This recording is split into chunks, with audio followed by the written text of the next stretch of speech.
This month and last month, we have been talking about. Oh, goodness gracious. Well, this is being recorded, so let's try that again. This month and last month, we are talking about. That's much better. Yes, spiritual mind treatment, which is a type of positively framed meditation that has a lot in common with prayer, but also has some significant differences. And so each week, we're going a little further with the topic by adding more information to the topic from the week before. So if you've missed a couple of Sundays, or if you're just joining us for the very first time, you can catch up by reviewing our online resources. It's all free. We've got video, we've got audio of all of the previous messages, so you can have the whole course at your fingertips on our website at www.cslsr.org. Now, spiritual mind treatment is our form of prayer here at the Center for Spiritual Living. It's one of the 5 pillars of our tradition. And I prefer to refer to it as a form of positively framed meditation, so I can separate it in my thinking from the general ideas about prayer in our culture. Because as we've been learning, it's quite different from conventional prayer. It's more like a meditation. It's more like contemplation. Sometimes we call it, for short, we call it affirmative prayer. We're talking about spiritual mind treatment. What I like about it is that anybody can learn it because it has a system. You can learn the steps, and it can be adapted for use by any person regardless of what faith tradition they come from. It's quite flexible in that way. Now, last week I ended by saying that today I would explain to you exactly what our founder, Ernest Holmes, said when he said that spiritual mind treatment, this form of prayer, is not well-wishing. It's not hoping. It's not that thing we so often hear, sending thoughts and prayers. It's not that. So let's get right into it with a quote from a very well-known teacher from our tradition, Eric Butterworth, who said, "Prayer is the most misunderstood subject in the field of religious practice." Not by us, of course, by other people. Why? Well, because it is looked upon as an attempt to coax a miracle from a reluctant God. It's often a last resort. He goes on to say, and there is this tendency to try to see God through our troubles, through the filter of our troubles. Well, we've been talking about that. In past weeks, we've said, try not to think of God as the great vending machine in the sky. Try not to take all the energy of your trouble into the prayer, the spiritual mind treatment, the meditation. Try to leave it behind. And you said, try not to think of your prayer as the time when you are influencing God. I mean, if you're going to be influencing anything, try to influence your own thinking. So you can see how important it is in this way to get a clear, honest, authentic idea for yourself about what God is to you. Because if you don't start with that, if you don't get that clear, the rest of it's not going to make any sense at all. You got to start there. And that's exactly what Eric Butterworth advises us to do. He says that we are to begin with the idea that God is the whole, no matter what we see in the part. Now, when he says in the part, he means here in this world of appearances. No matter what we see, we begin with the idea that God is whole, the wholeness of creation. And when we do that, thus, though experiences change for better or worse, we know that there is that which changes not. The one presence, the one power of God. So there we have it. We're to think of our spiritual mind treatment or our prayer as the time we spend to expand our view so that we can take in more of the whole, so that we can see more of the truth of God, let's say. Or we can say it this way, so that we can judge less by outer appearances, so that over time we can become more and more confident, more and more convinced of the presence of the divine as a real felt experience all around us and in us and through us, no matter what is going on. Now, Butterworth suggests that instead of using our prayer time to ask for miracles, that we use our time in prayerful meditation to grow in our understanding of what God is. And that when we do that, the results seem miraculous anyway. Now he says we are to begin with this awareness and see our troubles from this consciousness. Begin with the awareness of wholeness and use that as the filter to see through. And then he says, this is a kind of prayer that never fails. Because you're not looking for miracles, only for perception to change. The goal then, he says, is not to set things right, but to see them rightly. Well, there we have it. The goal of spiritual mind treatment then is to see things, we might say, as they really are through the light of spiritual truth. Not see things through outer appearances, not outer judgment, because that can be really messed up. Right? See it through the light of spiritual truth. That's like, I'm looking at life looking for the yes in this. The theoretical physicist Max Planck said that when you change the way you look at things, the things you look at change. There you have it. We needed a physicist to tell us how to do spiritual mind treatment. So that the goal of spiritual mind treatment is to change the way I look at things. So I'm not wishing things were different. I'm not hoping things will get better. Oh, they may. What I'm doing instead is I am meditating on the spiritual truth of being, of things, of life. So in other words, I'm shifting my awareness from how things are in the outer world, and I'm moving it to place it squarely on the spiritual truth. Now, if you want to know more about this method, you've got resources available to you. You can go back on our videos or audio, in particular, the week where we talked about affirmations and denials. That will explain it all to you. Or you can come on Wednesday evenings throughout the whole month of October. I will be teaching a free 1-hour class at 7 p.m. Everyone is welcome. And we'll be using the very first book that Ernest Holmes wrote, Creative Mind, 1908. So we can explore that together. You're welcome to come. Now back to Eric Butterworth, because he also makes this wonderful recommendation. He's quite feisty about it. He says that we ought to approach spiritual mind treatment in the same way that we approach electricity, with respect for its power.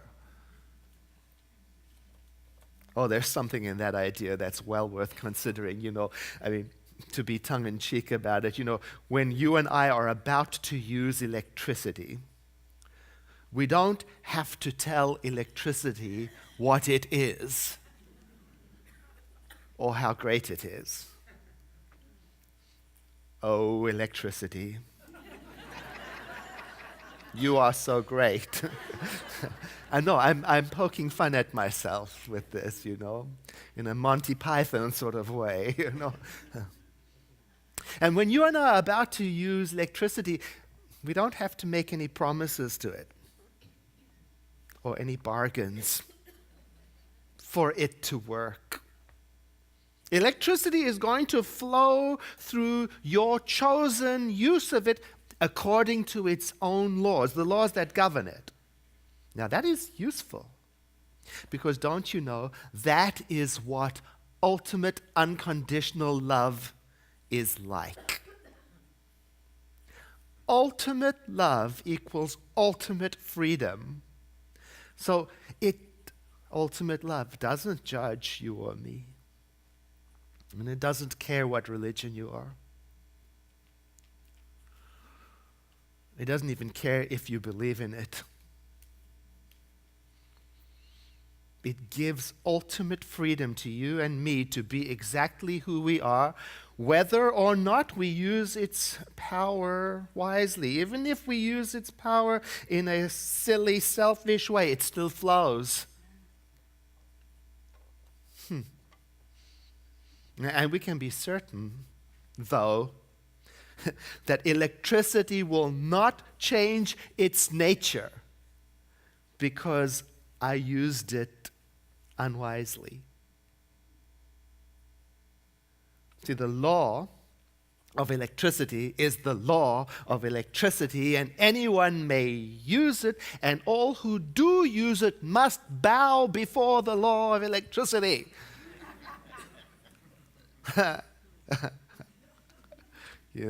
It stays the same. You know what I'm talking about, right?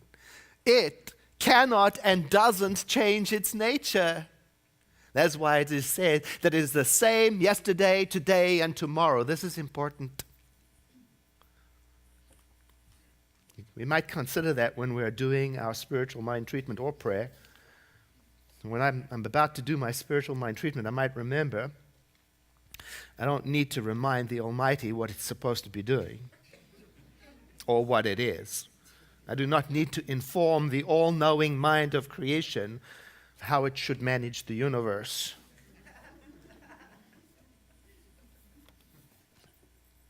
Rather, spiritual mind treatment is the time for me to remember what the divine is in my life. So I might call spiritual mind treatment a time of right remembering.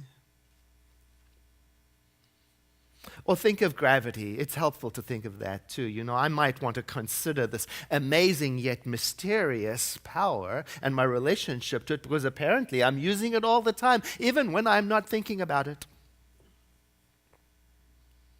And when I stand too close to the edge of this stage, no amount of pleading for an exception to the rules is going to stop me from going down. Right?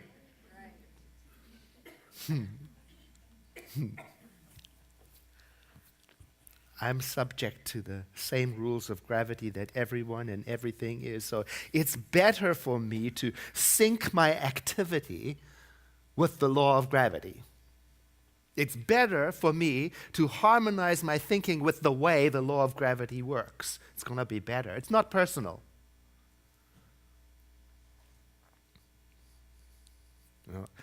And somebody might say then, but where does God come into all of this talk of electricity and gravity? Where does God come into it? Oh, and Eric Butterworth answers that in a very controversial way. He says, God does not come in because God never went out. God is not only in all, God is all. So prayer is not a means of reaching God. I mean, how can you reach that which is everywhere? Like it says in Acts, in Him we live and move and breathe and think and love and create and have our being. Where else do you think you are?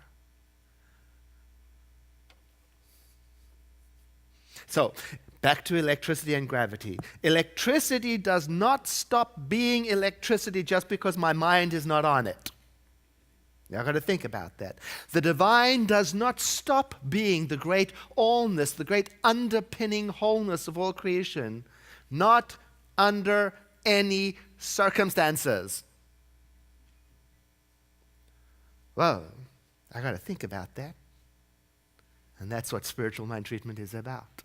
You see, it's better for me to sync with the nature of the divine. It's better for me to harmonize my thinking with the way of divinity. It's going to work out better. So let's practice again like we did last week. Think of a situation in your life that is troubling you, that could benefit from the light of prayer. We call that the problem. And now imagine, using your beautiful imagination that we've all been given, that it is a little time in the very close future and the situation has miraculously been resolved.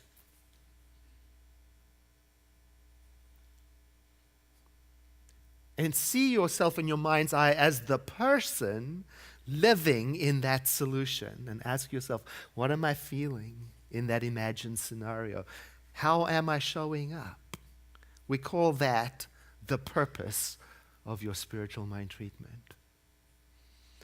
And once you've got clear on what the purpose is, and at home you might take a lot more time to do this, then we can begin the practice of spiritual mind treatment, which starts with sitting down. You've already accomplished that. Then letting everything go, including the problem, and relaxing as much as possible.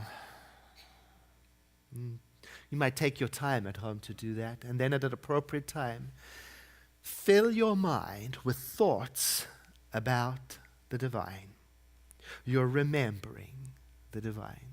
To the best of your ability, you are remembering that which cannot be defined. So it's like you're having a conversation with yourself. You might even say such things as, God is the love of all creation. And you might find yourself commenting on your own statement.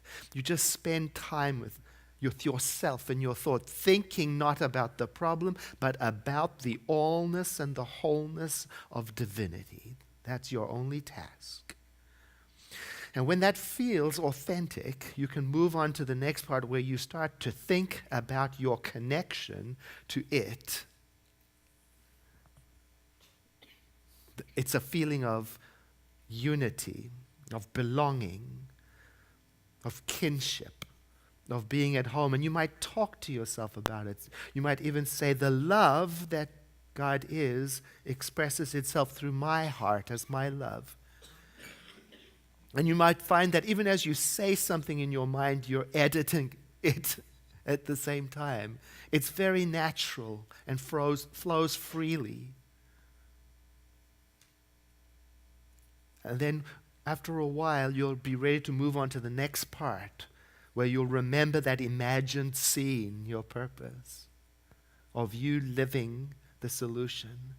And you will bring it into your awareness, that solution, as if seeing how God sees you in your wholeness, in your solution. And it may even be wordless. It may just be in mind images and feeling. If you really get into it, you're going to start to feel something move in you, a gladness, a rejoicing. And there will come a time when you'll know you're complete now, and you'll want to get to that place, the completion. It's the final step, the feeling of letting it be. You want to put it down. You want to get going. You want to move on. And I want to talk about that step today, completion. Oh, it's very important in spiritual mind treatment to get to the place of release. You want to put the practice down, so that you're not left hanging on, which can be a challenge, because sometimes we are hanging on. My mind may say to me, But what if nothing changes out there?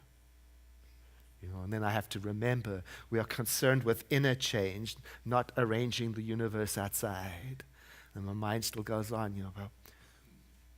but what if not? What if it doesn't change? Have you ever been in that place where nothing's happening? You've done all the spiritual mind treatment you know how to do. Is anybody? And stuck like a spiritual desert? Nobody? One person? Yeah. Oh, I've been there. And there's this comforting piece written by Helene Cherovino. She wrote a book, How to Pray. It's not even in print anymore, but I keep this part. I read it almost like a meditation to myself in those times where it's not moving and I don't know why. She says, don't let your spiritual lows scare you. They are worth every effort it takes to move through them, because as you advance in your prayer life, you will be developing a more mature relationship with God. And along with this growth might come some growing pains. During tough times, remind yourself that unanswered prayers and spiritual dry spells are opportunities, not death sentences. They have the power to deepen your understanding of prayer. Such hurdles strengthen your prayer muscle, teaching you to look beyond simple yes answers and feel-good prayers into a more profound spiritual life. After dealing with the heavy issues of unanswered prayers and the spiritual desert, it becomes obvious that a relationship with God is not just about asking and receiving. It is about recognizing that God is in everything, in the joy and in the sorrow.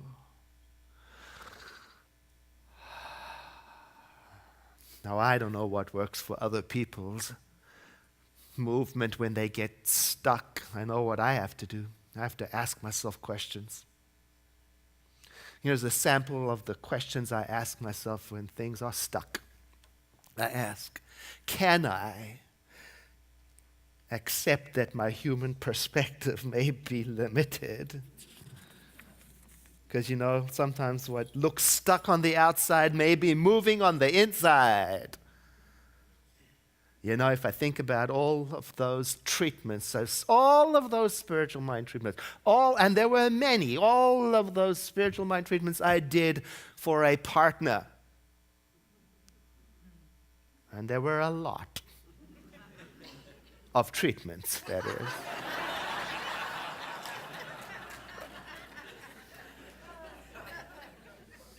Like 20 years worth. There were times in that. Can you see yourself getting despondent?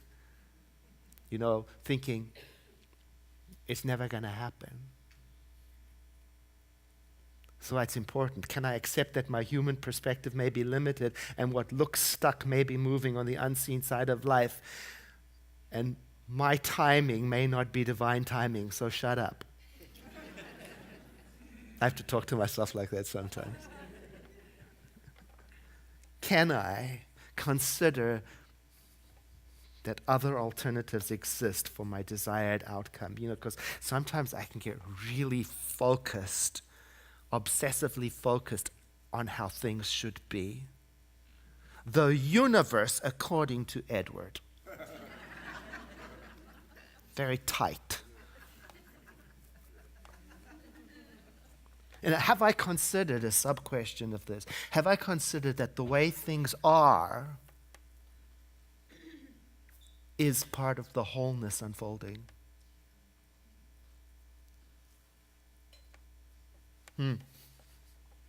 Can I accept, the that during this time of seeming no progress, that I'm being marinated. And that deep growth is taking place in me and around me, I mean, I get that this time of the year, when fall is starting to present itself and there's that beautiful feeling and some plants are starting to recede. And I remind myself, they're not dying. That's what I say to myself. Spring is coming. Spring is always on the way. Can I remember that? And finally, I have to ask myself this. Can I be willing to accept help from others? And if you are, there are resources available to you. You can go online. We have an online spiritual mind treatment prayer request form. Or you could, after service, go to the chapel and one of our trained prayer practitioners will do a spiritual mind treatment for you. Or you could call our telephone ministry and have someone do a spiritual mind treatment with you. Or if it's something that you would prefer to have in-person one-on-one coaching for, you can go online and hire the services of one of our trained spiritual coaches. All the information is on our website. There are resources for you when you feel stuck and cannot do it alone. Now, in summary, spiritual mind treatment is a positively framed meditation that leads to a deep and authentic, real relationship with the divine. And it is through that relationship that we begin to expand our view of reality so that we are looking at our life through the filter of wholeness. And that allows us to see things we didn't see before when we were looking through the filter of division and separateness.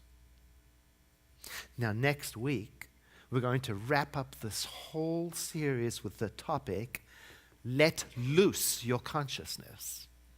And the reason for that is our founder says that in addition to practicing spiritual mind treatment, we must practice being more and more open to what divinity is trying to do through us.